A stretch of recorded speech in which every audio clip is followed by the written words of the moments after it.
Graça e paz, amados e amadas, aqui é Kátia Rios e nós estamos hoje em Isaías capítulo 16, lembrando que é continuação da história do capítulo 15. Aqui o profeta Isaías está falando que as profecias, o que vai acontecer a Moabe daqui 3 anos. Então, os assírios, eles iam estar começando a atacar da parte do norte. Então, eles estavam descendo e atacando. E Moabe ficava ali na parte do sul.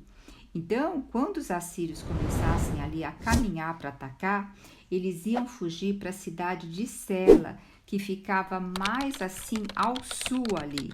Ficaria lá mais para a terra ali de Edom, mais para o sul. Então os moabitas ficariam desesperados e aí eles iam enviar um tributo, eles iam enviar um presente em cordeiros para Jerusalém, para pedir proteção para a tribo de Judá, para Jerusalém. Então, falando assim, olha, Jerusalém, seja o nosso refúgio seguro por um tempo. Então, é isso que nós vamos ver nesse capítulo, tá? Então, olha, já começa o versículo 1 dizendo assim: envia os cordeiros como tributo ao governador da terra de Selá, atravessando o deserto até o monte Sião. Então, vamos enviar um presente para lá, para Sião, para ver se eles o que nos socorrem nesse momento aflitivo. Aí ele vai, versículo 2, como pássaros em fuga, como ninhada dispersa, tais são os habitantes de Moabe nos lugares de passagem do Arnon.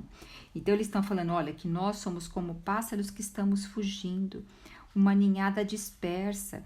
E uma ninhada, muitas vezes, ela não sabe nem para onde ir. Então eles estavam nas rochas, se escondendo nas rochas, nos montes. Então, eles estavam ali nos lugares de passagem do Arnon, nessas rochas. E aí ele vai dizer no versículo 3, formai um conselho, tomai uma decisão. Em pleno meio-dia, estende a tua sombra como a noite, esconde os dispersos, não reveles o paradeiro dos que fogem. Quer dizer, nos dê assim refúgio, está falando para Jerusalém, para Sião, nos dê refúgio. Coloca uma sombra sobre nós como se fosse noite. Esconde os dispersos e não fala dos paradeiros deles. Versículo 4. Que os refugiados moabitas possam viver sob tua proteção. Sê para eles fortaleza e abrigo contra o destruidor. Eles também estão pedindo isso por um tempo. Por quê? Ali os assírios também estavam ameaçando Jerusalém, estava ameaçando Sião, mas de todas as nações que estavam ali na passagem dos assírios, Jerusalém, ali Sião, era a mais fortificada, tá? E aí ele vai falar assim, olha, sendo assim, em compaixão será estabelecido um trono, em fidelidade. Bom, só voltando aqui no versículo, espera só um pouquinho, no versículo 4, ele está pedindo que os refugiados moabitas possam viver sob sua proteção, ser para eles fortaleza e abrigo contra o destruidor. Então aqui, terminou aqui a mensagem, tá?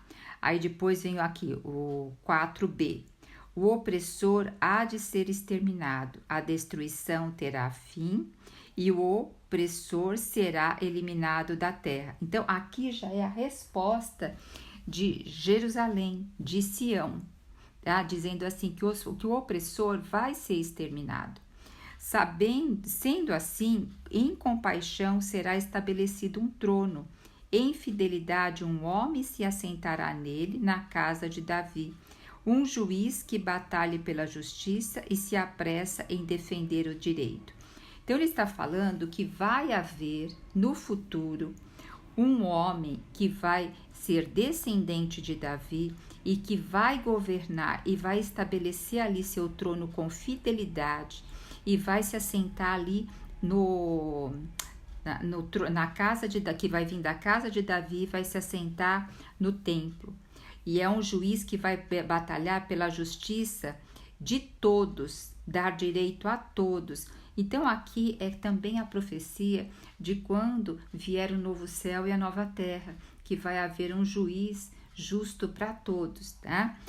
Ouvindo, versículo 6, ouvimos falar a respeito, agora, lembra, eles estão respondendo, né? Primeiro eles responderam que vai haver um que vai vir da descendência de Davi, que será o Supremo. Agora ele vai falar para Moabe. Ouvimos falar a respeito da arrogância de Moabe. Ou melhor, ele está dizendo da tua arrogância, né? Da tua altivez sem limite, de todo o seu orgulho e do seu ódio. Entretanto, tudo isso não tem valor algum. Moabe era conhecido, apesar de ser uma nação pequena, eles eram conhecidos a respeito da arrogância deles, da altivez sem limite, de todo o orgulho que eles tinham. Então, aqui está respondendo que eles ouviram falar sobre isso, né? Aí depois, a partir do versículo 7, nós vamos ver as lamentações dos filhos de Moabe. Já está mudando um pouquinho aqui a fala, ó. Eis porque os moabitas choram por Moabe. Cada um se lamenta e se entristece pelos bolos de passas, doces recordações de Kir-Hazete. Eis que as lavouras de Hebom estão murchas, como também as videiras de Sipá. Aqui são tudo nome das cidades, tá? Os governantes das nações pisoteiam as melhores videiras que antes chegavam até Jazar e estendiam-se para o deserto. Seus brotos espalhavam-se por toda a parte e chegavam até o mar. Então, o que eles estão dizendo aqui? Que Moabe está se lamentando e chorando, que cada um se lamenta e se entristece, porque eles tinham ali, faziam os bolos das uvas passas, e eles ficavam naquela doce recordação daqueles bolos, daquele momento que era a colheita, que na colheita, o que eles faziam? Eles pegavam todas as uvas e colocavam ali no lagar e pisoteavam as uvas para o quê? Para estar tirando o sumo das uvas. E aquele sumo das uvas, naquele momento era um momento de alegria, era um momento que eles cantavam, era um momento de grande festa. E agora eles não têm mais isso. E inclusive eles tinham uma videira que se estendia para o deserto, eles chegavam até ali próximo ao deserto e diz que seus brotos se espalhavam por toda a parte. Então isso, dessa abundância que eles tinham, isso ajudou para que eles fossem pessoas orgulhosas, arrogantes, altivas, cheios de si. Então, sabe, isso mostra que conforme aquilo que nós temos pode mudar, nós podemos nos apegar tanto ao que nós temos e realmente fazer o nosso coração ficar gordo, ficar orgulhosos, altivos. E é isso que está mostrando aqui. Olha, por esse motivo, versículo 9, por esse motivo derramo meu pranto como Jazar chora, por causa das videiras de Sibá. Quem derrama o seu pranto? Quem que chora? O próprio Senhor. Lembra que a gente falou aqui, o Senhor também triste, aqui também ele está manifestando a tristeza. Ó, rego-te com as minhas lágrimas, Esbom, e a ti, Eliabe, pois os brados de alegria por seus frutos e por suas colheitas já não podem ser mais ouvidos. Então o próprio Senhor se entristece, ele fala que o choro dele molha ali o vale de Eslon. Então, desaparecem a satisfação e a alegria dos teus pomares. A alegria de ver eles lá nos pomares, felizes com o resultado do seu trabalho, né? Todos nós gostamos de ter resultado do nosso trabalho. E isso nos traz grande alegria, nos traz satisfação depois que você fez algo, né? E vê aquilo dando certo. De também para quem são pais, né? Ver os filhos tendo uma vida correta, tendo uma sobrevivência adequada, estabelecendo família. Isso traz muita alegria do resultado do labor dos pais. E todos os outros trabalhos que nós fazemos, nós queremos ver bons resultados. E aqui a colheita era o momento desse resultado. mas fala que vai desaparecer a satisfação e a alegria dos pomares, que ninguém canta, nem grita nas vinhas, ninguém pisa as uvas nos lagares, porquanto fiz cessar os gritos de júbilo. Então você vê que é o mesmo Deus que chora e é o mesmo Deus que faz cessar. Oh, Senhor Jesus, sabe, amados, tem mistérios que muito mais alto do que nós podemos entender. Mas o nosso Deus é um Deus de justiça. Sabe como eu exemplifico isso? O sol, nossa, como é gostoso um dia, né? Que o sol aparece, aquele dia que nem hoje em São Paulo. Tá um dia um pouco frio, choveu bastante ontem, hoje tá assim, frio. Então, é um dia que o sol não apareceu, ele está aí, mas ele está encoberto pelas nuvens. Mas ele, assim, a gente a olho nu não vê. Mas quando vem o sol, principalmente depois de dias de chuva, de frio, né, nublados, como o sol faz bem para nós. Só que o sol ele é maior do que a Terra, tá? Esse astro ele é maior do que a Terra. E se nós fôssemos chegando perto do sol, o que ia acontecer conosco? Nós íamos derreter, porque ele ia nos queimar. E não é que ele quer nos queimar, é que a natureza dele é essa. Então, a natureza do Senhor é justiça. Então, não tem como ele negar a sua justiça, não tem como ele negar o direito, não tem. Então, porque essa é a natureza do Senhor. O Senhor é amor. Então, quando a gente está aqui embaixo recebendo o sol, a gente recebe em amor, né? Mas tem aqueles dias de 40 e poucos graus, pelo menos eu nunca peguei um dia assim, mas em alguns países já houve isso, que as pessoas ficam quase desfalecendo. Algumas desfalecem, existe incêndio atrás de incêndio. Então, por quê? Ali a temperatura se elevou muito, o sol ali incidiu muito sobre aquela região. Então, eu assim, a metáfora que eu faço para entender o Senhor é dessa forma.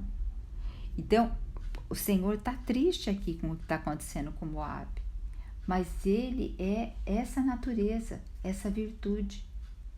E no Senhor não há sombra de dúvida, não há inverdade, ele é justiça completa, tá?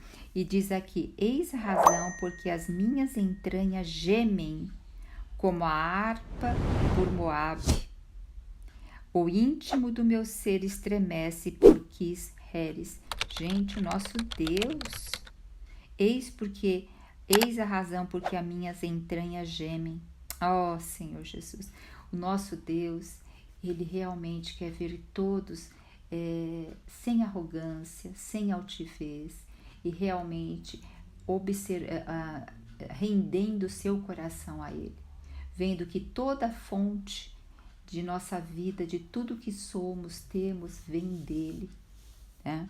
E essa é a maneira do amor adentrar, né? Agora, quando é o contrário disso, o sol queima.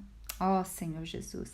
Olha, versículo 12. Ver-se-á Moabe afadigar-se sobre os lugares altos e a entrar no seu santuário para rogar, contudo sem nada conseguir. Ele está dizendo que Moabe ele vai se fatigar, indo lá para os lugares altos e adorando os deuses deles, fazendo oferendas para os deuses deles, se machucando, né? Porque eles se machucavam para os próprios deuses atender eles e eles não vão ter nenhuma resposta. Essa é, pois, a palavra que Yahvé, o Senhor, já havia dirigido a Moabe. E agora Yahvé lhe diz assim, dentro de 3 anos e nem um dia mais, como em um contrato de trabalho, a glória de Moabe e toda a sua grande população serão reduzidas a nada e os sobreviventes serão poucos e fracos. Então, está dizendo que essa profecia vai se cumprir há 3 anos. É como um contrato de trabalho. Você tem um contrato de trabalho 3 anos, deu 3 anos, você sai do trabalho.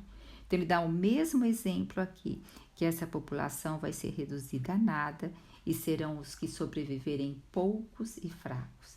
Então, amados, olha, hoje o Senhor tem nos chamado em amor, tem nos chamado em graça. E nós vemos, assim, tantas coisas se distanciando do nosso Deus, né? Porque, olha, várias religiões falam de Deus, mas muitas poucas falam de Jesus. Muitas poucas declaram que Jesus Cristo é o Senhor, assim como o judaísmo não declara também que Jesus Cristo é o Senhor. Muitos acreditam em Alá, em Deus, mas não em Jesus. E a grande diferença que Deus nos coloca para nós é para nós cremos que Jesus Cristo é o nosso Senhor e Salvador. E que nosso coração a cada vez mais possa se render, porque se não houver Jesus Cristo, não tem como nós nos achegarmos ao Pai. Aleluia! Jesus Cristo é o nosso Senhor. Você já se viu sobrecarregada por pensamentos negativos e ansiedade? Deseja encontrar uma maneira de viver com confiança e proteção? No Salmo 23, escondem segredos poderosos que podem mudar a maneira como você enxerga a vida. Nesta aula, você vai descobrir esses segredos e aprender a viver com confiança, deixando para trás os pensamentos negativos que minam a sua felicidade. Com a sabedoria do Salmo 23, você aprenderá práticas e princípios que ajudarão a livrar-se da ansiedade e encontrará orientação para experimentar uma proteção duradoura e encontrar paz interior. Comece a transformar sua vida hoje mesmo. Entre no grupo para acessar a aula gratuitamente e venha descobrir a verdadeira confiança e proteção que você merece.